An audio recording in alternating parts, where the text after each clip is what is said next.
कथा में बहुत सुंदर प्रसंग कि भगवान प्राप्त करने के जो साधन हैं इसकी चर्चा कल हम लोग किए थे और वो चार 4 साधन बताए गए हैं। पहला तो है समर्पण योग, दूसरा है अभ्यास योग, तीसरा है भगवान के लिए ही संपूर्ण कर्मों का अनुष्ठान। हम अपने लिए कुछ भी नहीं कर रहे, सारा जो हम कर्म दिन भर करते हैं सिर्फ भगवान के लिए। इवन भोजन बनाते हैं, भगवान के लिए हम बनाने जा रहे हैं। स्नान करने जा रहे हैं, भगवान को नहा स्नान कराने जा रहे हैं। सारा अनुष्ठान भगवान के लिए। और चौथा है कि सर्व कर्म फल त्याग। जो हम कर्म कर रहे हैं उसके फल की, ऐसे भी भगवान कहते कर्मण्येवाधिकारस्ते मां फलेषु कदाचन। कर्म करने का अधिकार तुमको हमने दिया, फल की आशा मत करो, वो मेरे पास रहने दो। तो ये 4 साधन हैं। और एक बात और बहुत सुंदर चीज जो समझना है कि कोई व्यक्ति अगर मान लो चौथे साधन से चल रहा है, कोई तीसरे साधन से चल रहा है, कोई दूसरे से चल रहा है, कोई पहले से चल रहा है, हर व्यक्ति का अलग अलग अपना अपना नियम है, अपना अपना उसके प्रति श्रद्धा है साधन के प्रति। तो कोई दूसरा व्यक्ति पहले वाले साधन से या पहला व्यक्ति दूसरे वाले साधन से निम्न और उच्च की बात न करे कि वो साधन हमसे ज़्यादा श्रेष्ठ है, यह नहीं भाव आनी चाहिए। साधन को जिस समय में आप स्वीकार करते हैं उसी समय में आप अपने मनोनुकूल इन 4 साधनों से कोई एक साधन को ले लीजिए। और फिर मत इस बात के लिए चिंता कीजिए कि नहीं वो साधन हमसे ऊंचा है, ये मेरा निम्न है, तो फिर आप गड़बड़ा जाइएगा। अब क्या है कि इन 4 साधनों के द्वारा कोई व्यक्ति सिद्धि प्राप्त कर लिया। सिद्धि प्राप्त कर लिया मतलब कोई प्रथम साधन से ही सिद्धि प्राप्त कर लिया, कोई दूसरे से, तीसरे, चौथे, जिसका जिस पर इच्छा है। सिद्धि अगर प्राप्त कर लिया तो भगवान कहते हैं वैसे सिद्ध व्यक्ति का, वैसे सिद्ध भक्त का, उसको भक्त कहते हैं, जो मुझे अत्यंत प्रिय है। जैसे सिद्धि प्राप्त कर लेता है तो वह सिद्ध भक्त मुझे अत्यंत प्रिय हो जाता है। तो वैसे सिद्ध भक्त का क्या लक्षण है, इसी की चर्चा हम लोग कल कर रहे थे गीता से, और उसको तो हम लोग सुनेंगे ही, लेकिन कुछ रामचरितमानस से भी ऐसे सिद्ध भक्तों की चर्चा हम लोग करें तो अच्छी बात है। कल हम लोग कहे थे कि 10 गुण के रहने पर भी भगवान राम सुंदर नहीं बता रहे हैं। सबरी, पहले तो सबरी कह दी कि मैं अधम से अधम, तो भगवान कहे नहीं, सुनो तुम्हारी बात तो हम नहीं सुनेंगे। जो ये 10 सुंदर गुण है जिसको कि लोग कहता है बहुत अच्छा गुण है, जैसे जाति पाति। जाति, कोई व्यक्ति जाति से कहता है कि हम समाज में बहुत ऊंचे हैं। कोई पाति, पाति में पंक्ति में आगे है बैठा हुआ। जैसे हम लोग मान लो अगर देश की चर्चा करें तो कोई जो प्रथम व्यक्ति बैठा हुआ वो कहता है सबसे ऊंचे, और वो जो सबसे नीचे नागरिक है वो मेरे सामने कुछ भी नहीं। किसी सभा स्थल में बैठे हुए हैं, पहला लाइन में जो बैठा हुआ वो पंक्ति हो गया, पाति। तो जाति पाति कुल, कोई कहता है हम कुल से, हमारा कुल आपका कुल नीचे का है। भगवान कहते हैं ना, तो जाति पाति कुल धर्म बड़ाई, कोई धर्म से भी कह देता है मेरा धर्म ऊंचा है। कोई कहता है कि मेरी बड़ाई ज्यादा है संसार में। धन, कोई धन से कहता है समाज में हम बहुत ऊंचे हैं। बल, परिजन, कहता हमारे साथ बहुत लोग हैं, हम आपसे ऊंचे हैं। गुण, कहता हम में बहुत गुण है, आप में क्या वो गुण है। और चतुराई, ये 10 भगवान कहते हैं कि इन 10 गुणों के रहने पर भी या कोई एक गुण में ही कोई आगे है, या कोई 200 गुण के रहने पर भी। यहाँ तक भगवान कह देते हैं मैं उसको सुंदर नहीं कहता, तुम जो सबरी कर रही हो कि बहुत कुरूप है, नहीं, सुंदरता तो तुम में है। अब 10 अंक के बनने का भी हम बड़ा बढ़िया कल कुछ बताए थे कि 10 अंक बनता कैसे है। सो देखो भगवान 9 को कहते हैं बहुत अच्छा, नवधा भक्ति की चर्चा सबरी से कर रहे हैं। कहते हैं ये 10 की बात हम नहीं मानते, क्योंकि 10 का जो निर्माण होता है वो बड़ा चतुराई से हो रहा है। सबसे छोटा अंक 1 और शून्य के साथ समझौता कर लेता है। शून्य मतलब वह कोई गुण नहीं है, और उसको कहता है मेरे पास आ जाओ ना, मेरे आगे में बैठ जाओ, नहीं 9 से तो हम आगे हो जाए, क्योंकि 9 में ओरिजिनल अपना गुण है। इस चतुराई से भगवान कहते हैं नहीं, इस समाज में ऐसे लोग बहुत हैं जो कुछ गुण नहीं है, बहुत निम्न श्रेणी के, 1 नंबर मतलब बहुत नीचे है, लेकिन शून्य को अपने तरफ समझौता करके बुला करके कहते हमारे साथ बैठ जाओ, 9 से आगे हो जाए। नहीं, गलत। आप जो हमें नवधा भक्ति करें भगवान कहते हैं, और उसमें भी घोषणा करते हैं कि ये नवधा भक्ति में भी एक मानहु एक भगति करनाता, जिसमें भक्ति आ गई। अब देखो ये भक्त का क्या, भगवान गीता में भी यही लक्षण बताएंगे सिद्ध भक्त का, जो अत्यंत प्रिय है, और रामचरितमानस में भी। ये भक्ति आती कैसे है? तो आती है जो इस भजन को सुने। ऐसी सुंदर दहिया, ऐसी सुंदर दहिया बार बार ना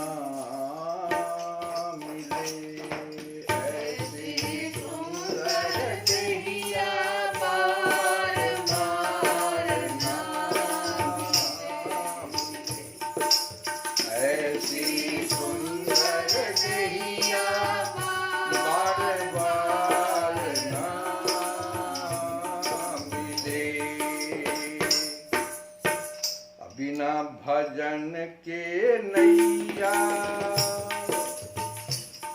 ओ बिना भजन के नैया भव पार ना चले।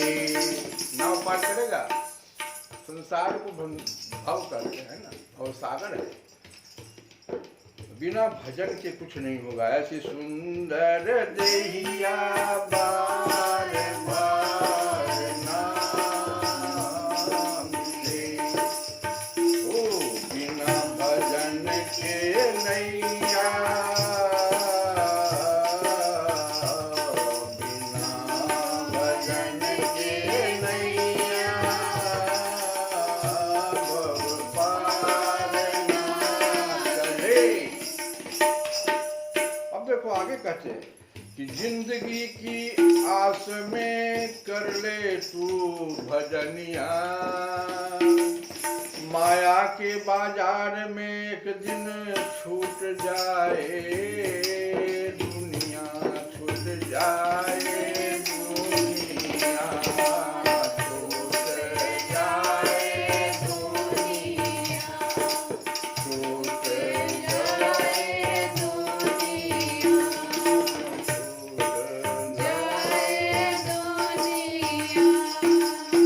कभी भी जीवन में, कभी भी जीवन में तुझे अंधियारा ना मिले, बिना भजन के नैया भव पार ना चले। अब आगे कहते देखो, प्रभु का नाम लिए बिनु, प्रभु का नाम लिए बिनु, भगवान नाम को जपिए, प्रभु का नाम लिए बिनु कुछ आराम ना मिले। काहे? नाम श्री राम का ही सबको उबारेगा। नाम श्री राम का ही सबको उबारेगा। अमर वो हो जाएगा जो उनको पुकारेगा।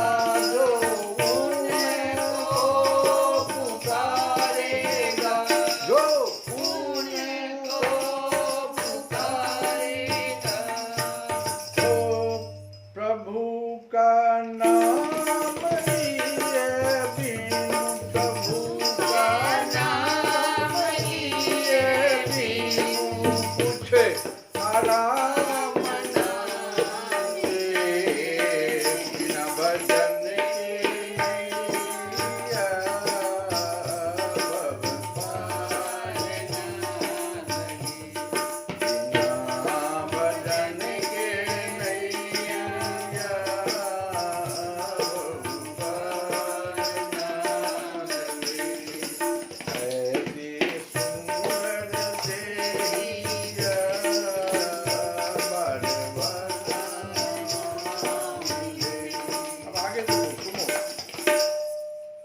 सारा जग विस्तार उसी का, सबका है विस्तार। ओ सारा जग विस्तार उसी का, सबका है विस्तार। ओ जन्माए पाले संहारे, जन्माए पाले संहारे, व्यापक इस महान व्यापक इस महान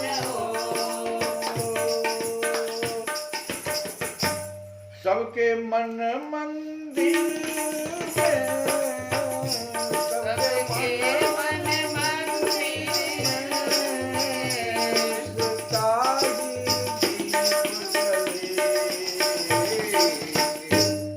बिना भजन के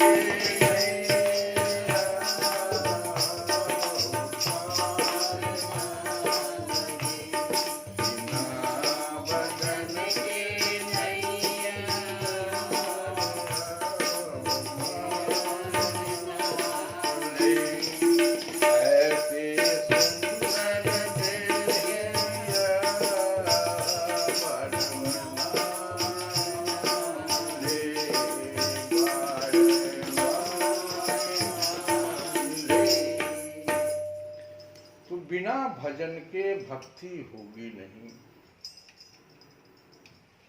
ये भजन तो यही कह रहा, भली लोकगीत है, संकेत तो यही है। अब देखो, वेदांत कहता है, वेदांत की भाषा है कि आवागमन से मुक्ति, ये वेदांत की भाषा है कि हमको भक्ति इसलिए चाहिए कि आवागमन से मुक्ति हो जाए, हम इस संसार में बार बार ना आए। लेकिन भक्त ऐसा नहीं करते। जो अत्यंत प्रिय भक्त है भगवान का, केवट का उदाहरण देते, भक्त नहीं ऐसा चाहता। भक्त तो कहता है कि बार बार आप आइए। देखो केवट का उदाहरण, मुद्रिका लेके भगवान दे रहे हैं, पार उतार दिया केवट। भगवान बड़ा संकोच में है, क्या दें हम इस केवट को, मुद्रिका ले करके मांग करके, और केवट को कह रहे लो भाई। केवट क्या कहता है, वो तो आवागमन मांगता है, कहता है कि आवागमन होता रहे। क्यों? क्योंकि आप पुनः आइएगा, मैं बार बार जन्म लूं, आप बार बार आइए, मुझसे मिलिए। और देखो, कहता केवट कि फिरती बैर नाथ जो देवा, भगवान से साफ कर देता है कि फिर लौटिएगा। भगवान से कह रहा है हम इस बार में नहीं मुक्ति, हमको आवागमन से मुक्ति नहीं चाहिए, आप फिर से आइए मेरे पास। फिरती बेरनाथ जो देव सो प्रसाद में सिर धरे ले। भगवान जब लौटे तो ये बात याद था, हालांकि वो पुष्पक विमान से जा रहे थे, वहां रोक दिए, केवट से मिले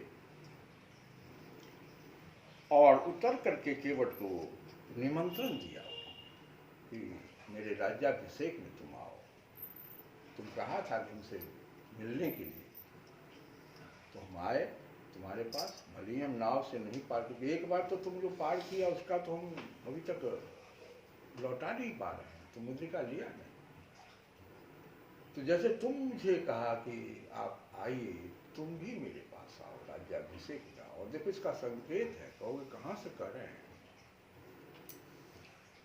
तब कृपालु विदाई के समय में, विदाई हो रहा है, तो भगवान देखो केवट से कर रहे हैं, सब लोगों को विदा कर रहे हैं, लेकिन विदाई के समय केवट से देखो कर रहे हैं। तब कृपालु लिए बोली निषादा, अदिन भूषण बसन प्रसाद, अपना सब कुछ उतार के दिया, वस्त्र भूषण सब पहना दिया।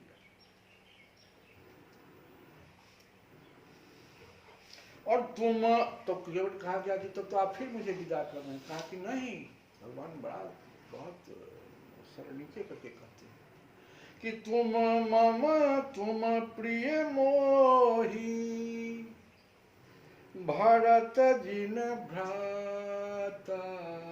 भरत बना दिया, अब क्या होगा बताओ, तो कह दिए भरत हो गए। सदा रहा हूं तब आता जाता। लो जैसे केवट कहा फिरती बाती हो, कह दिए कि अब आओ आओ जाओ करो, तुम यही मांग रहा, तुम यही दे दिया। देखो ये भक्त का अत्यंत प्रिय भक्त का लक्षण समझिए। जनकपुर में भी आप जाइए तो जनकपुर में भी सखी सब जो है भगवान से कह रही है कि कैसे इनसे नाता हमेशा जोड़े। बड़ा सुंदर प्रसंग है उसमें भी। भगवान कभी भक्त के पास आते हैं, कभी भक्त भगवान के पास चला जाता है, यह अनोखा नाता है। एक सखी आपस में कहती है, आपस में दूसरे सखी से बात करती है कि जनक जी जब स्नेहवश सीता को बोला, सीता कौन है? भक्ति, साक्षात मूर्तिमान भक्ति। तो सीता जी को तो बुलावे करेगा।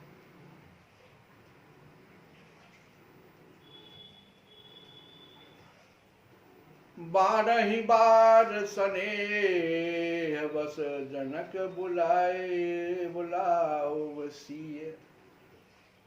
स्नेह बस बुलाएंगे कि नहीं बुलाएंगे? पिता भक्ति उनको चाहिए। जनक जी को विदेह नगर के राजा, बिना भक्ति के वो आगे बढ़ ही नहीं सकते।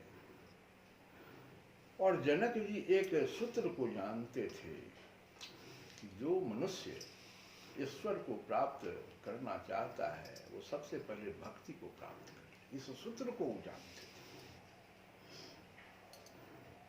और सखी भी जानती थी इस बात। इसी भक्ति के भरोसे हम लोग भी बार बार इनसे आवागमन का नाता बना रहेगा। और राम लक्ष्मण भी भक्ति के वशीभूत हैं।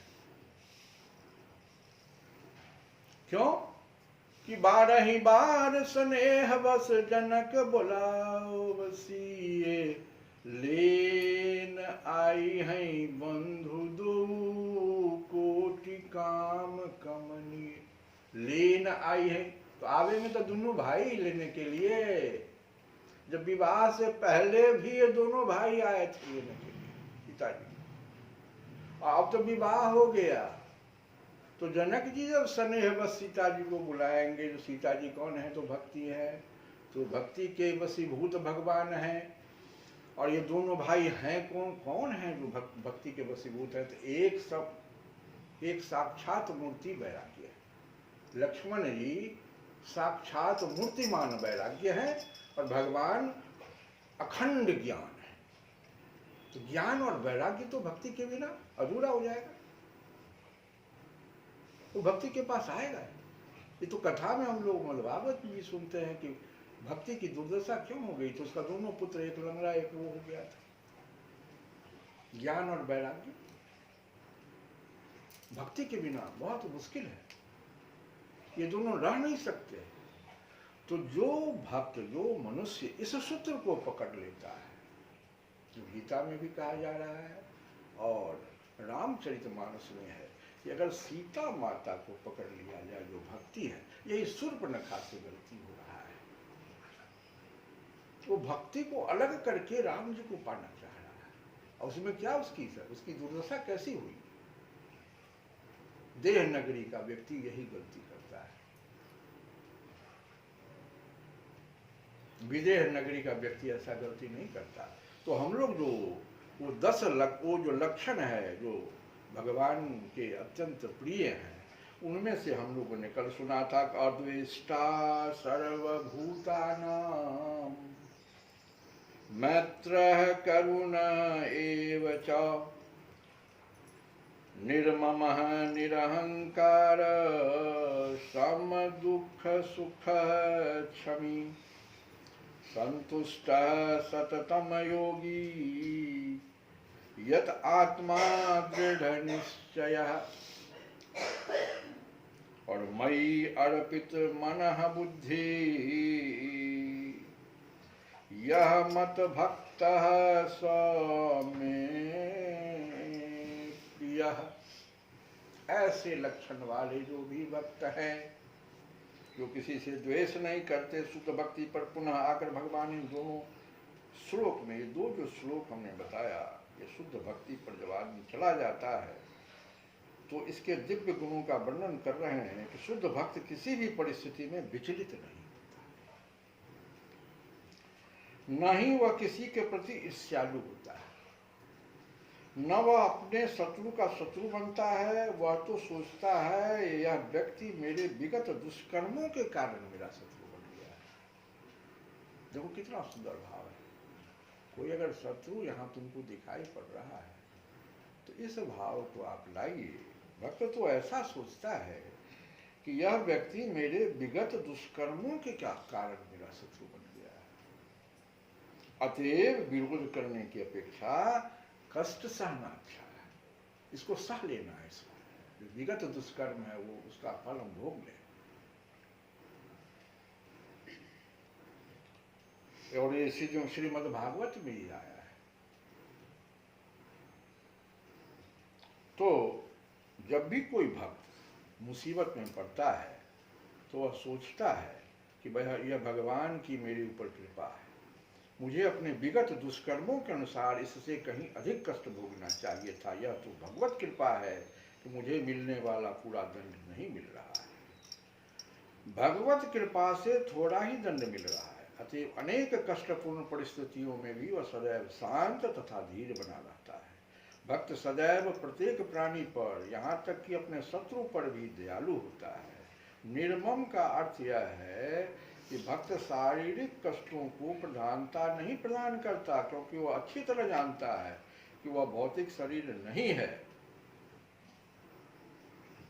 ये शरीर तो हम तो कई बार बताए हैं कि ये शरीर पंच महाभूतों से बना हुआ, और इसमें 5 ज्ञानेंद्रियां, 5 कर्म, सब तो जड़ है, संसार से हमें प्राप्त हुआ है। अतः हम वो हैं ही नहीं, और जो हम हैं वो तो भगवान का दास, ईश्वर अंश जीव अविनाशी। हम तो जो हैं भगवान के अंश हैं। अतएव वो जब शरीर नहीं मानता तो मिथ्या अहंकार के बोध से मुक्त रहता है और सुख तथा दुख में समभाव रखता है। वह सहिष्णु होता है और भगवत कृपा से जो कुछ प्राप्त होता है उसी से संतुष्ट रहता है। वह ऐसी वस्तु को प्राप्त करने का प्रयास नहीं करता जो कठिनाई से मिले। अतएव वह सदैव प्रसन्नचित्त रहता है। वह पूर्ण योगी होता है क्योंकि वह अपने गुरु के आदेशों पर अटल रहता है और चूंकि उसकी इंद्रियां वश में रहती है अतः वह दृढ़ निश्चय होता है। वह झूठे तर्कों से विचलित नहीं होता क्योंकि उसे कोई भक्ति के दृढ़ संकल्प से हटा नहीं सकता। वह पूर्णतया अवगत रहता है कि कृष्ण उसके शाश्वत प्रभु हैं, अतः कोई भी उसे विचलित नहीं कर सकता। इन समस्त गुणों के फलस्वरूप वह अपने मन तथा बुद्धि को पूर्णतया परमेश्वर पर स्थिर करने में समर्थ होता है। भक्ति का ऐसा आदर्श अत्यंत दुर्लभ है, इसीलिए अत्यंत प्रिय भगवान कहते हैं। और जो ऐसा भक्त हो जाता है वह उसके मुख से हमेशा जो भगवान का भजन निकलता है। क्या कहता है वो? हम तो हमारे राम जी के,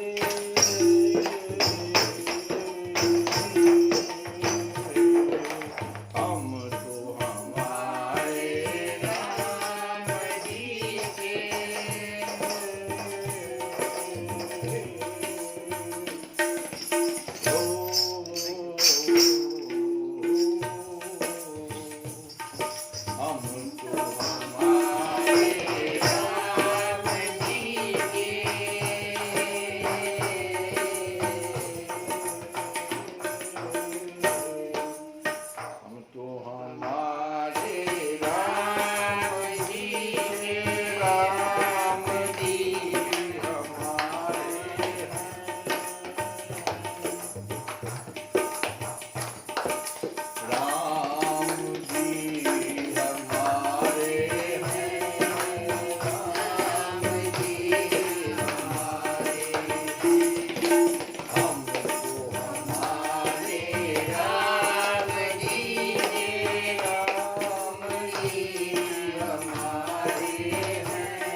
कृष्ण गोविंद हरे मुरारे।